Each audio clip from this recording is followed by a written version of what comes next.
Una central que reprocesa los residuos similar a la que hay en Mayak.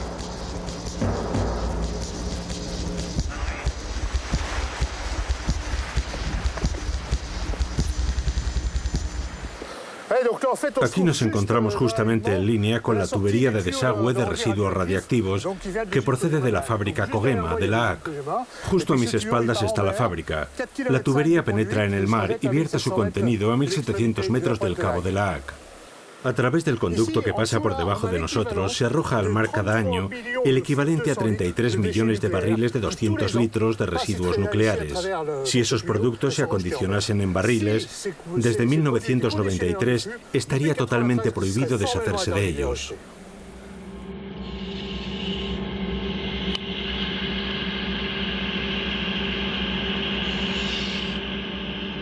La planta de reprocesamiento de La Hague vierte diariamente 400 metros cúbicos de residuos en las aguas del Canal de la Mancha.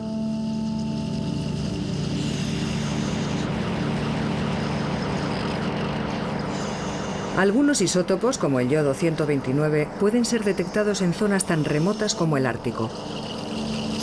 Los análisis realizados por Greenpeace ponen de manifiesto que algunos fondos oceánicos se han convertido en auténticos vertederos de residuos. Las algas, los crustáceos y los moluscos están también contaminados.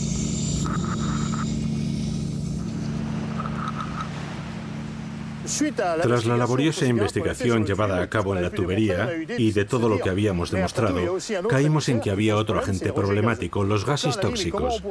Entonces nos preguntamos cómo medirlos.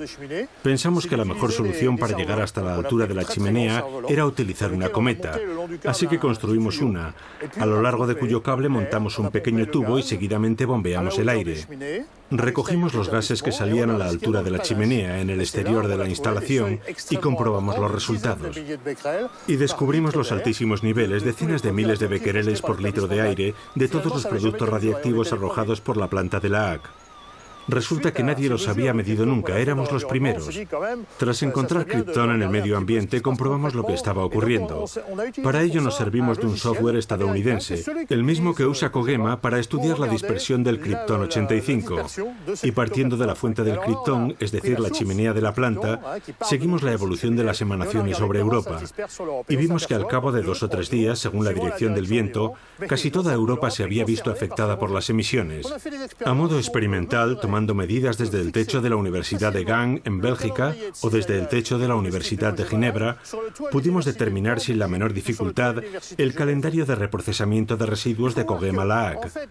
Debido a estos vertidos, nos encontramos en una situación casi permanente de accidente.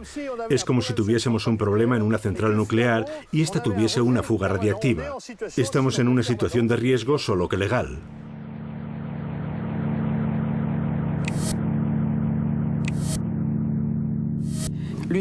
La planta de La Hague es una de las instalaciones del mundo que cuenta con los permisos más amplios.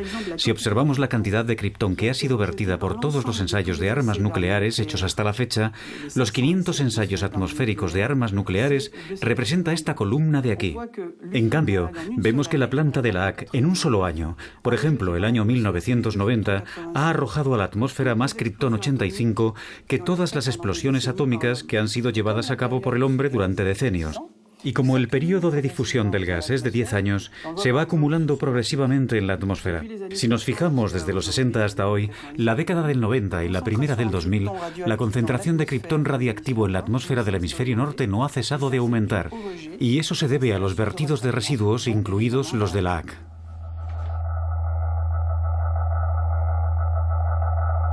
Recuperar algunos elementos radiactivos como el tritio o el criptón 85 sería extremadamente costoso. La planta de reprocesamiento de La Hague dispone de autorización para verter residuos en el medio ambiente.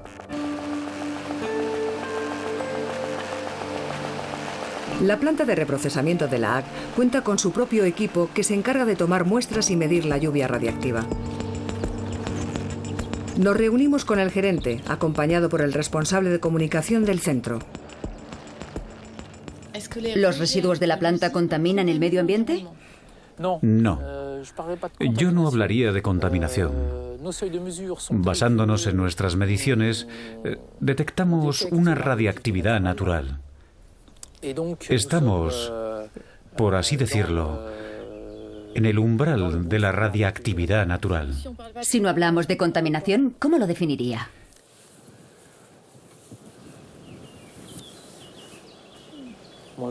Yo lo definiría como ausencia de impacto.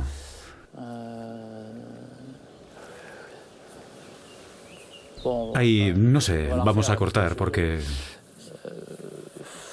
El responsable de comunicación interviene. La pregunta es, ¿está contaminado el medio ambiente? Nada más. Sí. Sí, claro. El medio ambiente no está contaminado. No está contaminado. No está contaminado. Se han encontrado trazas, es cierto. Se han encontrado trazas en el medio ambiente, pero no hay contaminación. Comprendemos la embarazosa situación de estos empleados de Areva. Ellos deben ser conscientes de que la planta vierte residuos radiactivos al medio ambiente, pero no pueden usar la palabra contaminación. Sabemos que se vierten residuos radiactivos en el medio ambiente, pero la industria nuclear dice que dichos residuos no son peligrosos, ya que están por debajo de las normas sanitarias. El problema es que cuando Areva afirma que está por debajo de las normas sanitarias, primero hay que saber si esas normas son aptas. Y el problema es que no lo son.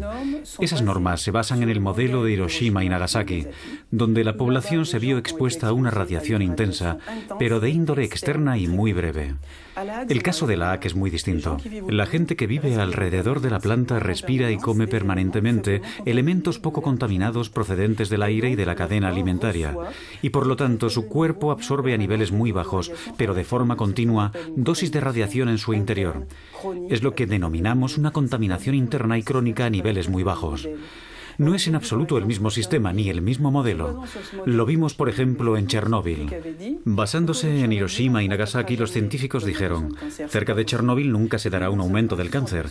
5 años después, se dieron cuenta de que había una epidemia masiva de cáncer de tiroides en niños pequeños y se vieron obligados a reconocer que el modelo era erróneo. Pues bien, junto a las centrales nucleares se da el mismo problema. Se aplica un modelo de riesgo que no es representativo. Alrededor de la planta de la AAC existe un impacto de contaminación del medio ambiente y es muy probable que conduzca a un impacto sanitario. Por ese motivo, utilizar ese modelo para predecir el número de personas que desarrollarán un cáncer alrededor de la AAC es un disparate científico. Estar sometido a dosis bajas de radiación aumenta el riesgo de cáncer. No son solo las asociaciones las que lo dicen, sino la Comisión Internacional de Protección Radiológica. Esta comisión considera, tras haber tenido en cuenta los estudios realizados en seres humanos y en animales, que el modelo sin limitaciones sería el más realista. Dicho de otro modo, considerar que toda dosis, incluso muy débil, aumenta el riesgo de cáncer, es el modelo que refleja mejor la realidad. Las plantas de reprocesamiento son las responsables del 80% de los desechos en Europa. ¿Por qué reprocesar los residuos? En los folletos de Areva, el ciclo de combustión se presenta como un circuito cerrado. Esta tecnología se describe como una tecnología de reprocesamiento. Cuando se reprocesa una botella de cristal, se reutiliza el 100% de la materia. ¿Sucede lo mismo con los residuos nucleares?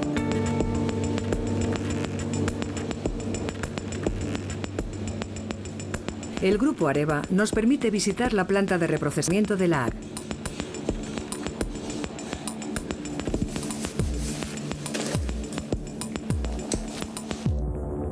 El combustible nuclear usado, procedente de 58 centrales eléctricas de Francia y de algunos países extranjeros, llega a la AAC por tren y por carretera. Seguidamente, es descargado por unos robots en el interior de este edificio completamente hermético. Cualquier contacto con el combustible sería letal. Una vez descargado, el combustible se guarda en piscinas de almacenaje a la espera de su reprocesamiento. Debe someterse a un proceso de enfriamiento y perder parte de su radiactividad. Esta es una de las 4 piscinas de almacenaje intermedio de elementos combustibles.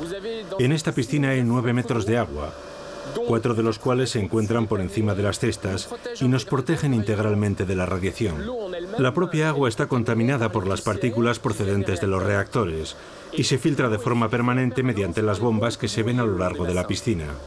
¿Cuánto tiempo permanecen almacenados los combustibles? Por término medio calculo que se almacenan durante un periodo de 5 años.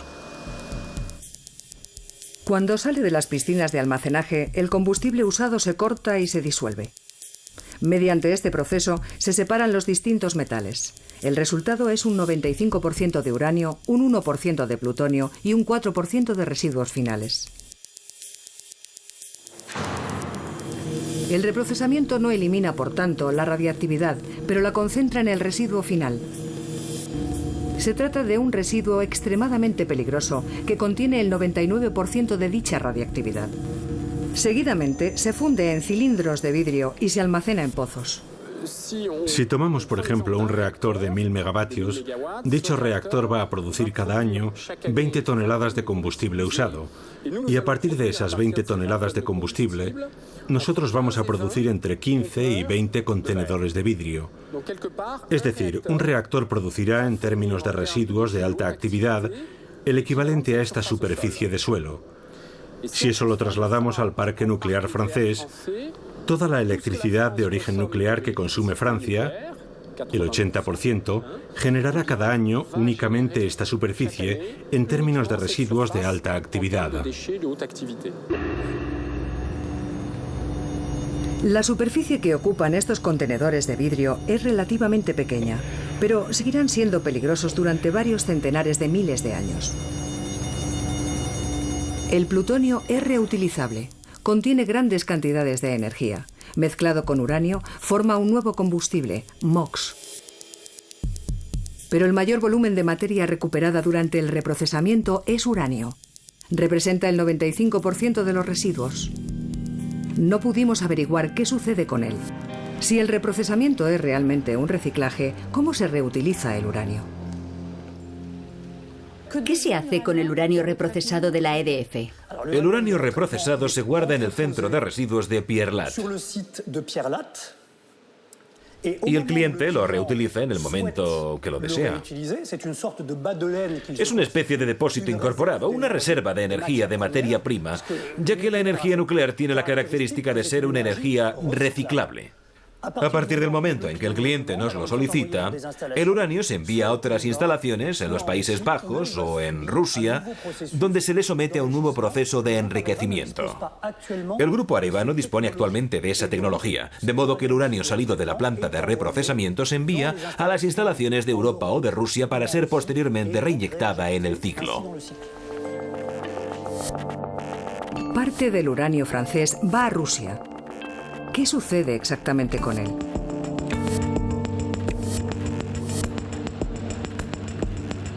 Vladimir Chuprov, miembro de Greenpeace Rusia, nos explica que el uranio es enviado a Tomsk, en el centro de Siberia. Decide venir con nosotros. ¿Por qué nos dirigimos a Tomsk? Estamos siguiendo el rastro del hexafluoruro de uranio que viene de Francia. Nosotros suponemos que parte de ese material se guarda en vertederos nucleares en la Federación Rusa. No lo sabemos. Quizás podamos obtener más información en Tomsk. Buscaremos documentación, preguntaremos a las autoridades locales, consultaremos a los expertos y pediremos información a las ONGs locales. Intentaremos averiguar qué se hace con el material procedente de Francia. Emprendemos el increíble periplo que realiza el uranio reprocesado. Partiendo del mediodía francés, viaja 900 kilómetros en tren hasta el puerto de Le Havre. Luego, 3.500 kilómetros en barco hasta la ciudad de San Petersburgo. Y finalmente, otros 3.200 kilómetros en tren para acabar aquí, en Siberia Central. Cuando llega a Tomsk, este peligroso material ha recorrido más de 8.000 kilómetros. Alexei Tropov es el contacto de Vladimir en Tomsk. Le suministra toda la información sobre las actividades de la región. Me parece que por ahí hay... Cuidado, no hables muy alto. Los ferroviarios podrían fijarse en nosotros. Y es mejor que no oigan lo que decimos.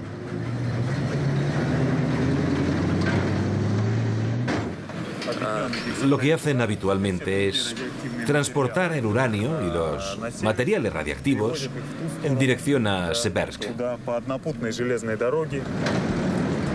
El transporte de uranio no termina en Tomsk. Continúa unos pocos kilómetros más allá hasta la central nuclear Tomsk 7. La ciudad está cerrada a los extranjeros.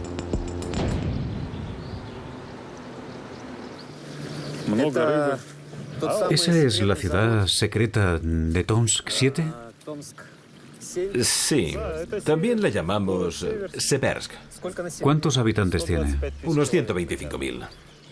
Todo el perímetro está bien protegido. Sí, la ciudad secreta de Seversk y el complejo nuclear están completamente rodeados de alambre de espino. Y el terreno que rodea la planta nuclear cuenta, como es lógico, con medidas de protección suplementarias.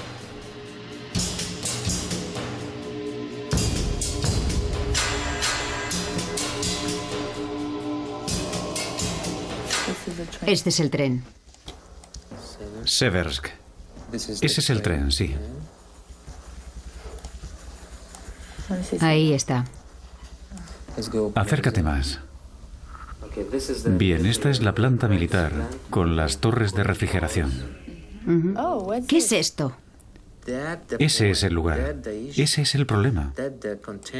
Son los contenedores de hexafluoruro de uranio almacenados en territorio de Siberia.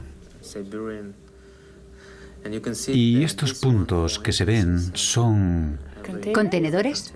Sí, tienen 10 metros de largo, así que se pueden ver desde el espacio, alineados juntos al aire libre. Estos campos de contenedores se almacenan al aire libre sin ninguna medida de protección especial. Intentamos confirmar que se trata realmente de uranio. Permítame que le enseñe. Como no tenemos autorización para ir a Tomsk 7, quisiéramos enseñarle unas fotografías, a ver si puede explicarnos lo que se ve. Sí, esta es la ciudad de Seversk. Estos son los terrenos de almacenamiento. ¿Puede decirnos qué es eso? Sí, este es el centro de almacenamiento de hexafluoruro de uranio. ¿Y no es peligroso?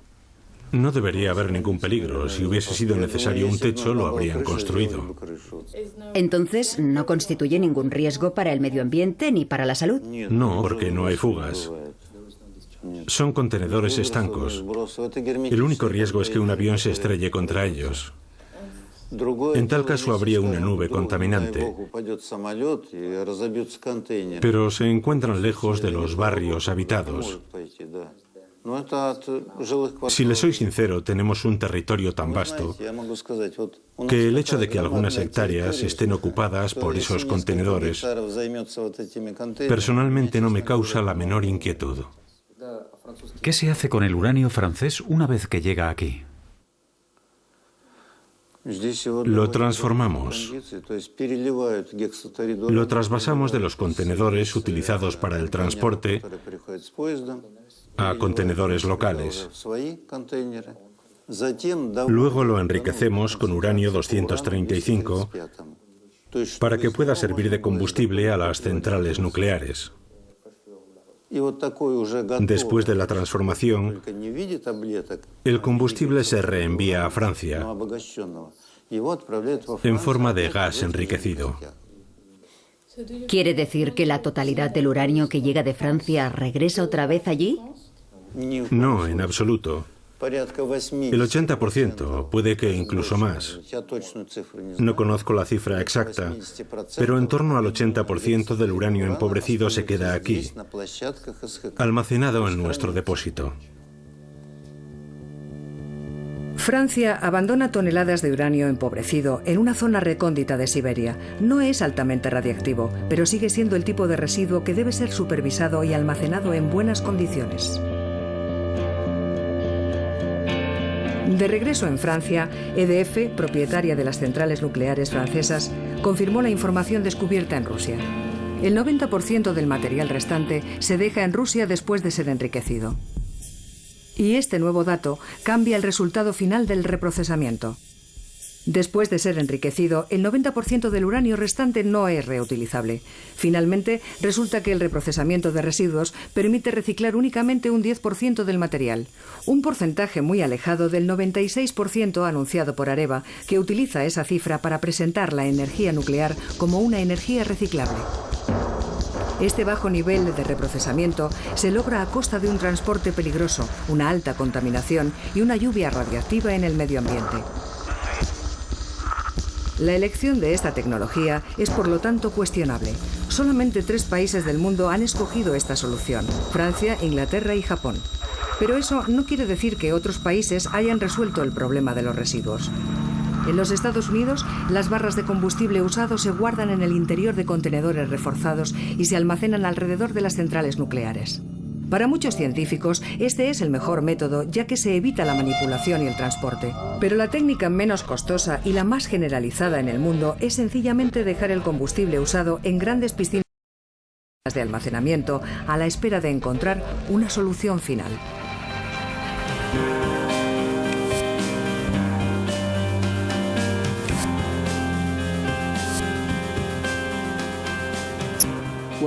Mis colegas y yo publicamos un informe en el año 2005 en el que analizábamos los últimos 25 años en materia de seguridad respecto al combustible usado y planteábamos la hipótesis extrema de un atentado terrorista. Y el problema fundamental es que el material se encuentra sumergido en piscinas de agua. Cuando se produce un drenaje forzado del agua, el combustible se calienta y se incendia. El fuego libera entonces enormes cantidades de radiación en el medio ambiente. Calculamos que un incendio de combustible nuclear usado podía causar más contaminación terrestre que Chernóbil, unas 4 veces más, en términos de zona prohibida. Es decir, cuando hay que evacuar a la gente y ésta no puede regresar a sus hogares. El área afectada sería unas 4 veces más grande que en Chernóbil. Por supuesto, fuimos objeto de ataques y denuncias por parte de la industria nuclear y del gobierno. El Congreso solicitó entonces a la Academia Nacional de Ciencias que realizase un estudio. Y en el año 2005 la Academia nos dio la razón. Dijo que no se podía obviar la cuestión y que había que tomarse el problema mucho más en serio. Alemania y Suiza han reconocido que las piscinas de combustible usado suponen un riesgo inasumible frente a la eventualidad de un accidente de avión o un acto terrorista. Alemania concretamente ha trasladado una gran parte de su combustible usado a zonas de almacenamiento en seco. El material se guarda en contenedores de hormigón en el interior de las montañas. Y si esta opción no es viable, se rodean de edificios de hormigón de gran espesor, de tal modo que si un avión se estrella contra ellos, no causaría ninguna fuga radiactiva y no se produciría un colapso. Nuestro gobierno se niega a hacer esto, principalmente porque cuesta dinero. Los franceses, como ya sabe, en La Hague tienen armas antiaéreas. Tienen muchas piscinas de combustible usado allí, pero su idea es, bueno, derribaremos los aviones. No es la opción que hemos elegido en los Estados Unidos. Al menos 450 piscinas con residuos radiactivos están diseminadas por todos los países que emplean energía nuclear. Cada central nuclear y cada planta de reprocesamiento dispone al menos de una. De manera que existen otros tantos lugares ultrasensibles que necesitan vigilancia. Los peligros asociados a la energía nuclear son cada vez más serios. La industria está mejorando sus sistemas de protección, así como sus medios de transporte, pero el terrorismo internacional supone un riesgo que no habíamos sopesado hasta ahora. El problema de los residuos radiactivos es cada vez de mayor envergadura.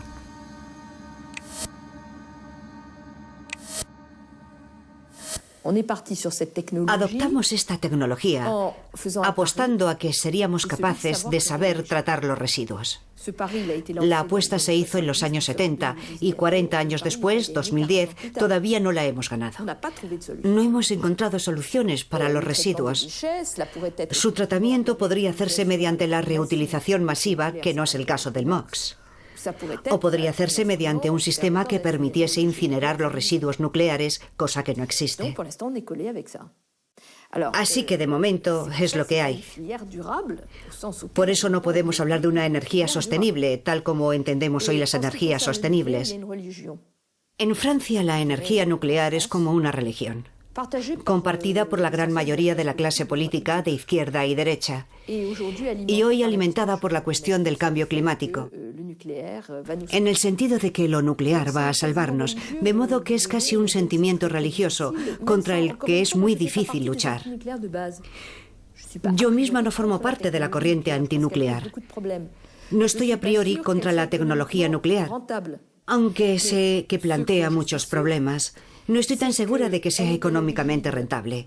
De lo que sí estoy segura es que ha sido el origen de muchos males. Males de la sociedad francesa, por la opacidad y el secretismo del que se ha rodeado el sistema, que se ha extendido sobre muchas otras materias porque había que ocultar que tenían que ver con el tema nuclear.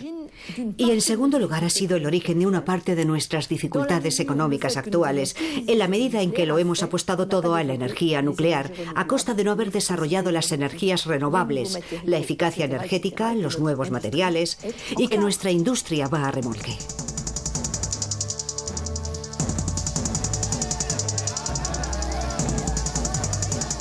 En todos los países que poseen energía nuclear, el secretismo que la rodea ha provocado oleadas de protestas. Los movimientos de oposición han exigido mayor transparencia democrática. Tras décadas de enfrentamientos por todo el mundo, algunos estados, como Alemania, Bélgica e Italia, han decidido tomar en consideración las demandas de sus habitantes. Se han iniciado grandes debates que en algunos casos han dado lugar a la decisión de abandonar la energía nuclear. El temor a los residuos radiactivos pesa mucho en estas decisiones. Para recuperar la confianza de la gente, la industria nuclear debe proponer una solución.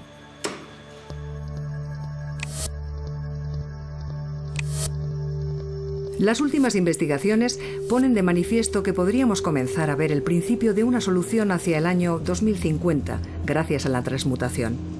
Mientras tanto, la propuesta más reciente es enterrar los residuos en el subsuelo.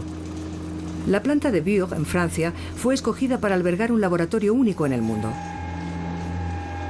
Un equipo de científicos está ensayando la posibilidad de almacenar los residuos a grandes profundidades bajo tierra.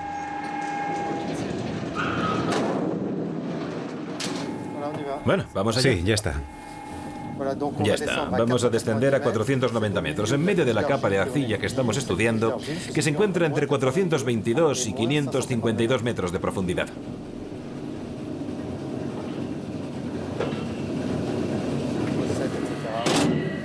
La recepción.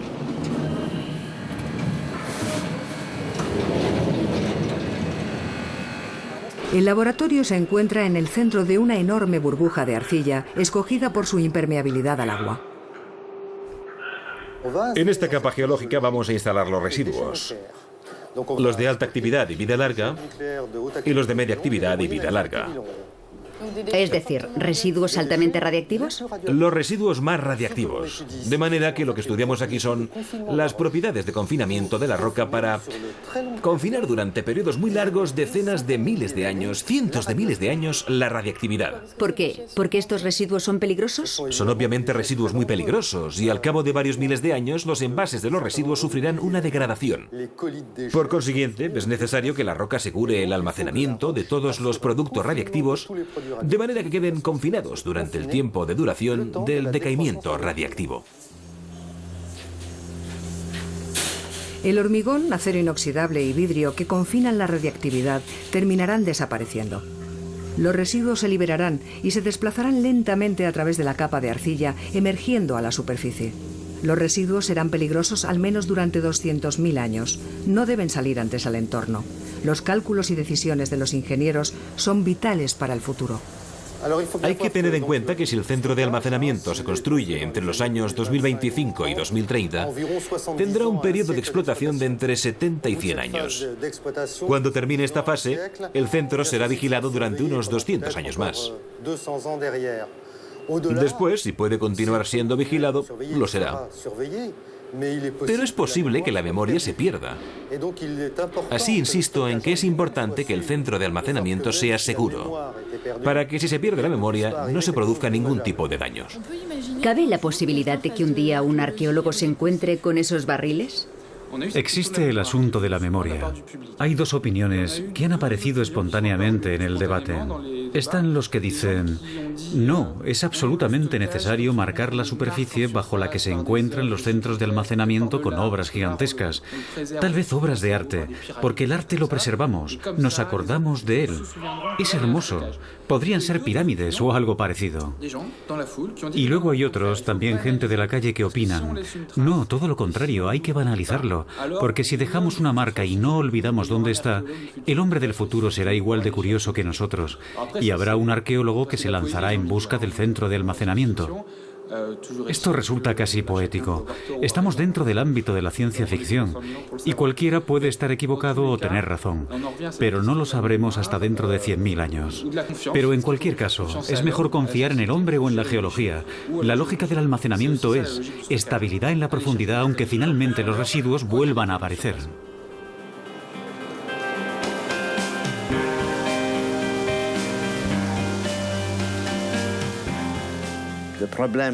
El problema de las centrales nucleares es que significa hipotecar el futuro. Hipotecar el futuro, porque desde que pones un reactor en marcha hasta el momento en que lo desmantelas, puede pasar más de un siglo. ¿Y ha habido algún régimen político que haya durado un siglo? ¿Hay muchos en la historia? Hay muy pocos. Hemos visto como Argentina, que fue un país muy rico en un momento determinado, se ha empobrecido. A la Unión Soviética desaparecer. No podemos hablar de estabilidad política a una escala de 1000 años, de ninguna manera. Imaginemos que los egipcios hubiesen almacenado residuos nucleares. ¿Quién se ocuparía hoy de eso? Yo pienso que efectivamente es un poco delirante pensar que podemos gestionar el futuro a tantos años vista, viendo cómo ha sido la historia de la humanidad, con sus cambios, sus convulsiones, etc. A mí me parece un poco delirante, francamente.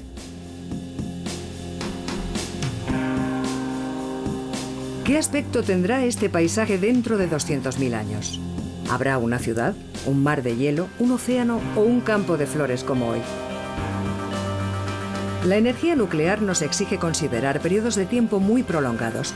200.000 años significan más de 600.000 generaciones que deberán mantenerse protegidas de las actividades que estamos realizando actualmente. Los ingenieros parecen confiados, pero la responsabilidad es enorme.